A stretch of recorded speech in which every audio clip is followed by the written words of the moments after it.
Hi అండి. ఇది పెళ్ళి వీడియోస్లో పార్ట్ 3. ఇంకా గాజులు అవన్నీ వేసుకున్న తర్వాత మా చెల్లి రెడీ అయిపోయిందండి. హల్దీకి ప్రిపేర్ చేసిండ్రు. స్టేజ్ కూడా రెడీ అయిపోయింది. హల్దీలో ఇంకా చాలా ఎంజాయ్ చేసినాము. ఫుల్ పాటలు, డ్యాన్సులు. ఇందులో నేను మా ఆయన డ్యాన్స్ చేస్తున్నాం. పిల్లలు అందరం పసుపు రాసుకొని హల్దీ బాగా ఎంజాయ్ చేసినామండి.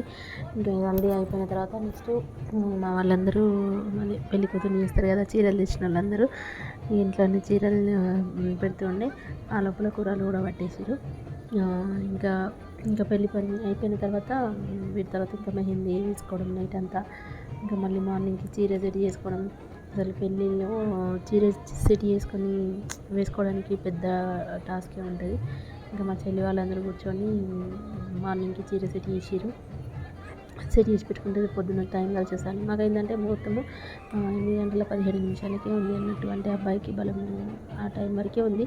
టైంకి పెళ్ళి కావాలన్న ఉద్దేశంతో ఇంకా స్పీడప్ అన్నీ ప్రిపేర్ చేసినాము. 1 by 1 రెడీ చేసినామంటూ. ఇంకా హల్దీ అయిపోయిన తర్వాత ఆ సెట్ అంతా తీసేసి మళ్ళీ డెకరేషన్ వాళ్ళు వచ్చి పెళ్లి పందిరి వేయడం స్టార్ట్ చేసారు. చాలా సింపుల్గా అనిపించింది, కానీ చూడడానికి అయితే లుక్ వస్తుంది. ఇంకా పెళ్లి పందిరి వేయడం కూడా స్టార్ట్ చేసారు. ఇంకా మా వాళ్ళు ఒక 5గురు పిల్లగాన్ని తీసుకురావడానికి వేరు. అంటే యాక్చువల్గా అయితే మేము వెళ్ళాలి, కానీ ఇంకా మాకు జర్నీ చేసి ఓకే లేదు. ఎందుకంటే పెళ్ళి 2 రోజుల ముందు నుంచి చేస్తున్నాం కాబట్టి. Please subscribe my video. Next వీడియోలో కలుద్దాం.